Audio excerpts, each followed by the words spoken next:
kā noslēdzošais šajā panelī būs Lukašs Levkovits, kurš ir politikas zinātņu doktors, Marijas Kirijas-Sklodovskas Universitātes politikas zinātņu un pārvaldes institūta asociētais profesors, Ļubļinas Centrālās Eiropas institūta Višegradas grupas vecākais analītiķis, pētnieciskās intereses saistītas ar Polijas un Slovākijas attiecībām, Slovākijas ārpolitikas pētniecību, Višegradas grupas funkcionalitāti un 3 jūru iniciatīvu. Viņa referāta tēma – 3 jūru iniciatīvas sadarbība enerģētikas jomā, faktori, nozīmīgi projekti un perspektīvas. Lūdzu, Lukaš.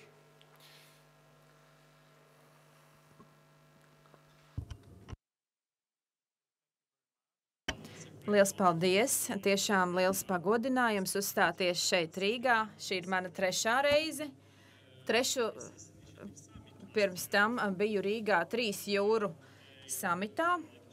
Un šodien es runāšu par 3 jūru iniciatīvu, bet pievēršos sadarbībai enerģētikas jomā un enerģētikas avotu nodrošinājumam, kas ir daļa no 3 jūru iniciatīvas. Kā zinat, Baltijas valsts arī ir ļoti aktīvas šajā iniciatīvā. No sākuma nedaudz parunāšu par 3 jūru iniciatīvas būtību un aspektiem, jo šis ir tāds jauns reģionāls formāts. Jāsaka, tas joprojām vēl ir savā attīstības stadijā, tas ir jaunāks par Višegradas grupu. Un jāsaka, šo 3 jūru definīciju varat redzēt šeit, mūsu prezidenta uzrunā. Viņš uzstājās ar šo uzrunu Ļubļinā 2019. gadā 3 jūru samitā. Un viņš šo definīciju iekļāva savā uzrunā. Tātad uzsvars šeit ir uz praktiskiem reģionālās sadarbības rezultātiem, piemēram, enerģētikas jomā, jaunu lomu īstenošanā. Tātad nav runa tikai par politiku un par kaut kādām sanāksmēm. Varētu teikt, ka 3 jūru iniciatīvas pamatdoma ir ekonomiskā sadarbība Centrāla Eiropā. Tāda vispārīga informācija par šo formātu. Protams, ka tas ir starptautisks, ekonomisks un politisks formāts, iniciatīva. Pašlaik iekļauj 13 valstis, jo pirms 2 nedēļām samitā Buharestē pievienojās arī Grieķija. Es pats arī piedalījos šajā samitā. Tātad tagad mums ir 13 valstis. Formālā nozīmēšana notika 2016. gadā. Īpaši šo iniciatīvu atbalstīja Andžejs Duda un Kolinda Graber-Kitarovič. Dudas kungs joprojām ir mūsu prezidents Polijā. Kolinda Grabera-Kitaroviča netika ievēlēta Horvātijā. Un mūsu jaunais prezidents nav tik optimistiski noskaņots par 3 jūru iniciatīvu. Jāsaka, šai iniciatīvai nav kāda struktūru, statūtu vai kaut kā cita. Tā nav tāda tipiska starptautiska organizācija. Tas vienkārši ir sadarbības formāts augsta līmeņa diplomātijā. Katru gadu notiek samiti. Piedalās valstu vadītāji parasti. Pēdējā samita laikā bija arī parlamenta pārstāvji, valdības pārstāvji, citas ministrijas tika pārstāvētas. Samitos mums arī ir dalībnieki no Eiropas Savienības iestādēm, jo īpaši no Eiropas komisijas. Mums arī ir strateģiskie partneri no ASV, no Vācijas, asociētie partneri no Ukrainas, Moldovas un arī daudzi pārstāvi no starptautiskām finanšu organizācijām un uzņēmumiem. Pirmā sanāksme bija vērsta, kas bija vērsta uz 3 jūru iniciatīvu, notika 2015. gada Ņujorkā ANO asamblejas laikā. Tomēr tāda reāla dibināšana. notika Dubrovnikā, Horvātijā 2016. gadā. Tālāk samits notika Varšavā, tad pirmais Buharestē, Ļubļanā, Tallinā arī notika Covid laikā.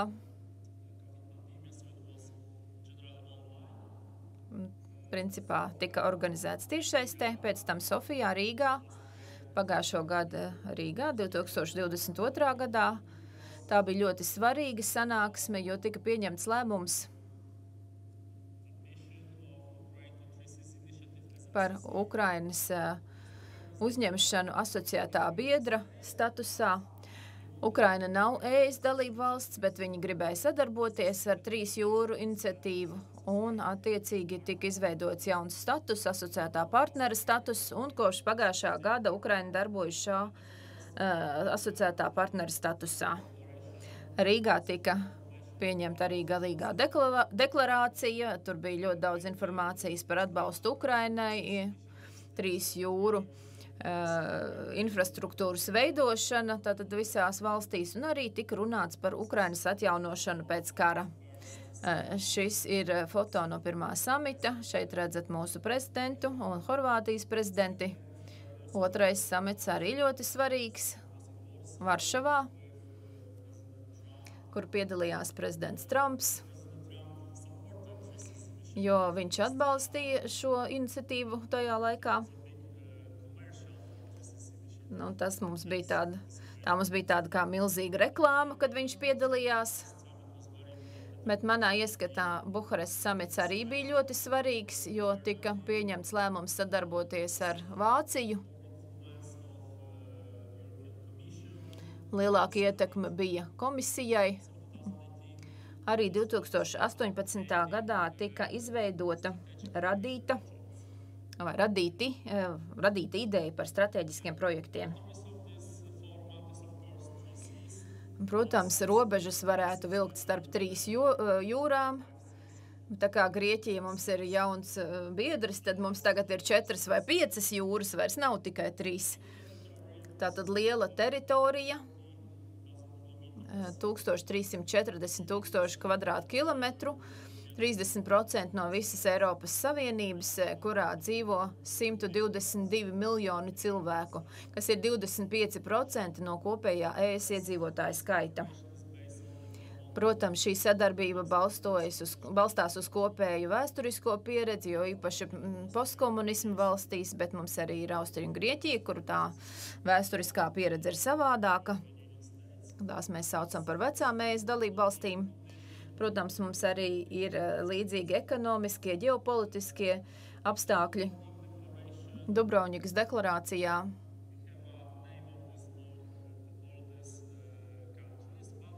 visas šīs valstis ir minētas. Tagad mums arī ir Grieķija pievienojusies. Manā ieskatā šīs iniciatīvas tāds serdenis ir Polija, Rumānija un Baltijas valstis, jo šīs valstis ir ļoti aktīvas šajā iniciatīvā. Protams, notiek arī sarunas par sadarbību ar Rietumbalkānu un Austrumeiropas valstīm. Mums ir īpašs status Ukrainai un Moldovai. Pašlaik vismaz iespējams, ka nākotnē arī būs tāds pats status iespējams Rietumbalkānu valstīm, Hercegovinai, Maķedonijai, Ziemeļmaķedonijai un tā. Šeit redzam pašreizējo 3 jūru iniciatīvas karti. Centrāla Eiropa. Liels reģions, stratēģiska nozīme Eiropas Savienībai, un arī ir daudz problēmu, piemēram, karš Ukrainā. Sadarbības līmeņi. Kā es teicu, 3 jūru iniciatīva ir ekonomisks sadarbības formāts. Protams, ka ir šis tāds politiskais aspekts arī šajā sadarbības formātā, bet tā pamatā tomēr bija tā doma, ka būtu jānovērš infrastruktūras trūkumi šajā reģionā, jo īpaši saistībā ar piekļuvi no ziemeļiem uz dienvidiem, tāda dzelzceļa savienojumi, šosejas, enerģētikas savienojumi un kibersavienojumi. Mums ir 3 sadarbības līmeņi – enerģētikas, transporta un digitālo sakaru jomā. Un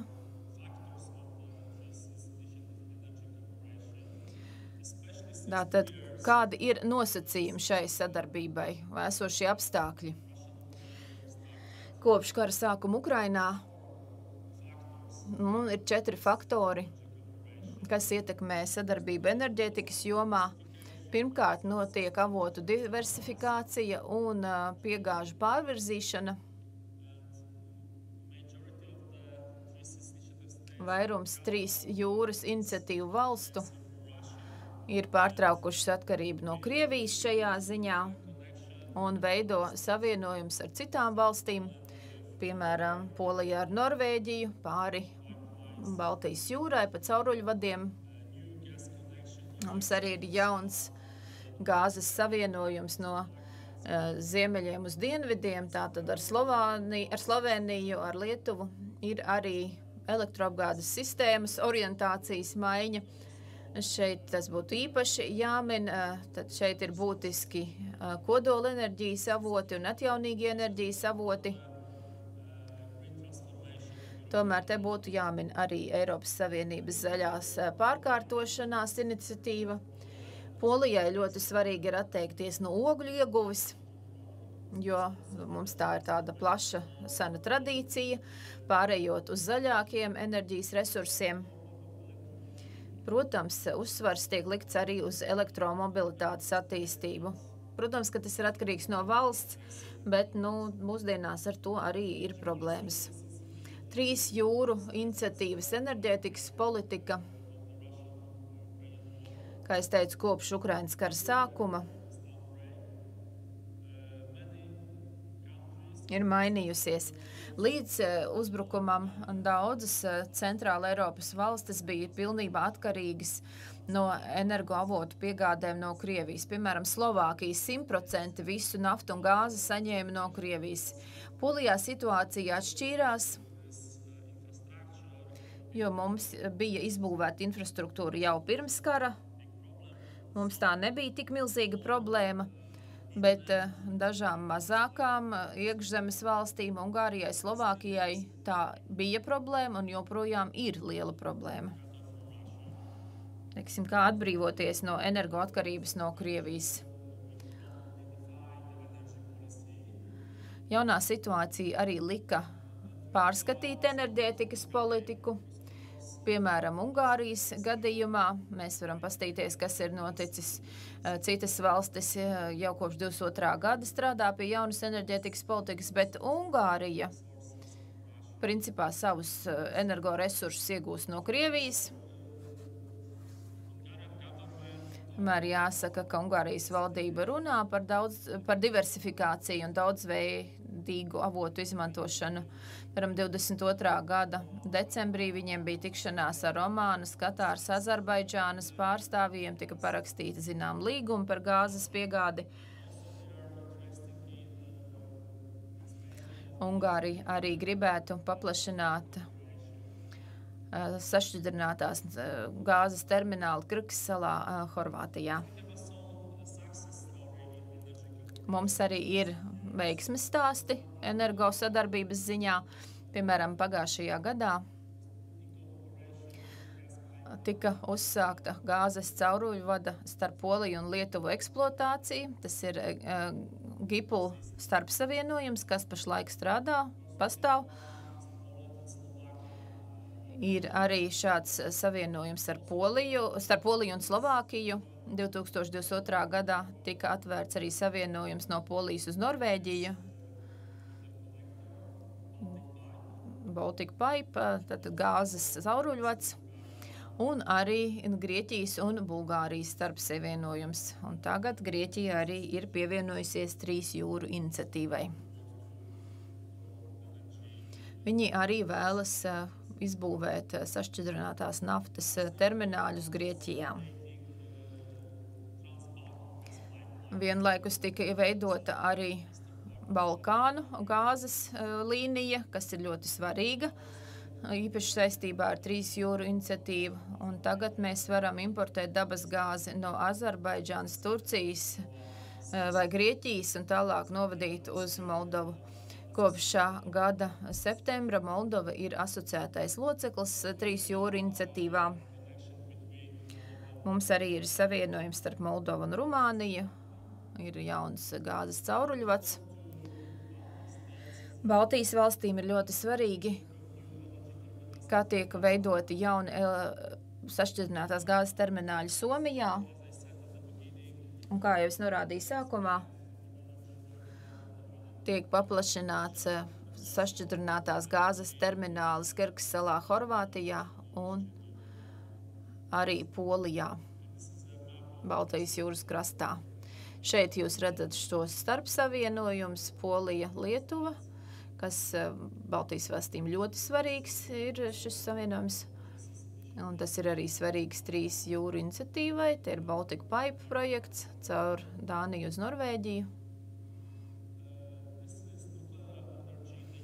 Atomenerģētika ES.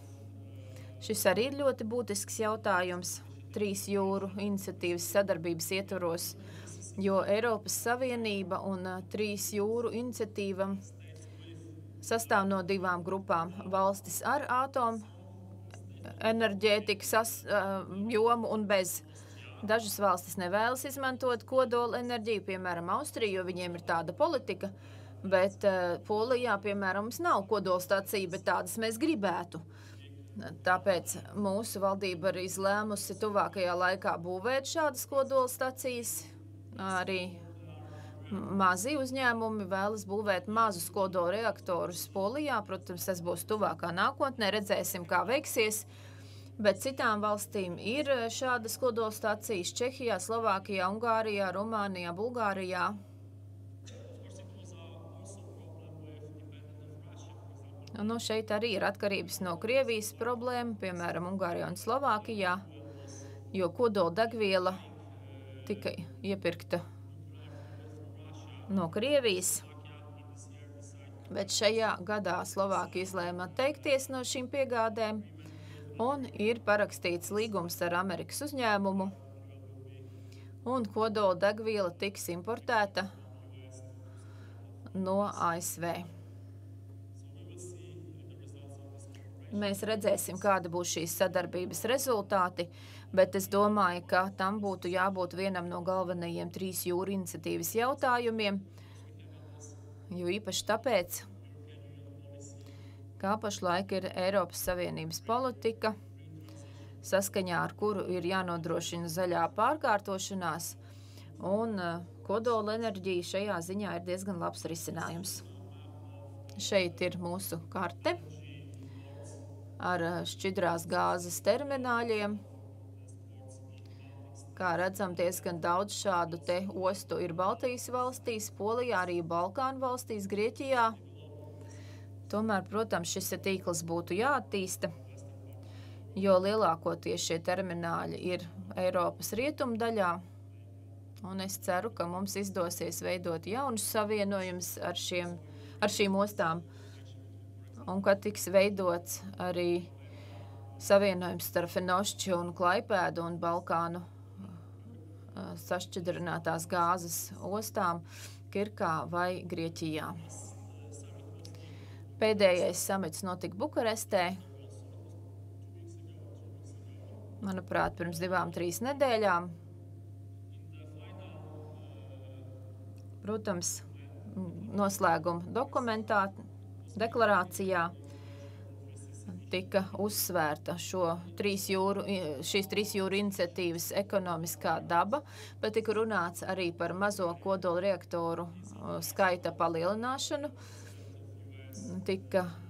Uzstājās Džons Kerijs, kas ir ASV prezidenta padomnieks klimata pārmaiņu jomā. Viņš arī par to stāstīja, ka mums ir jābūvē šie te mazie kodola reaktori.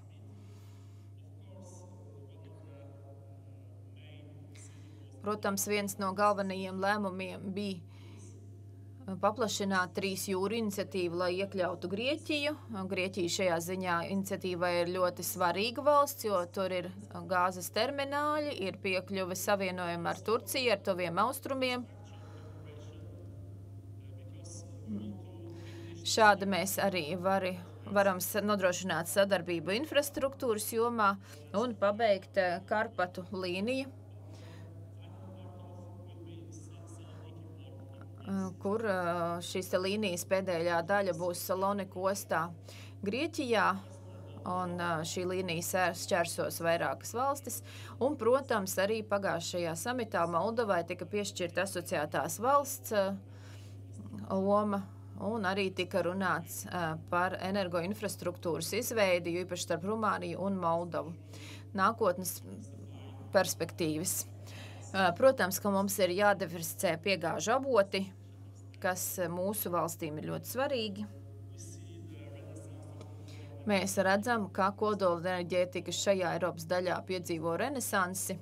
Par to ir jārunā, jo īpaši Polijā, kur tiek daudz par to spriests, ka ir jābūvē daudzi šie te reaktori, gan lielāki, gan mazāki.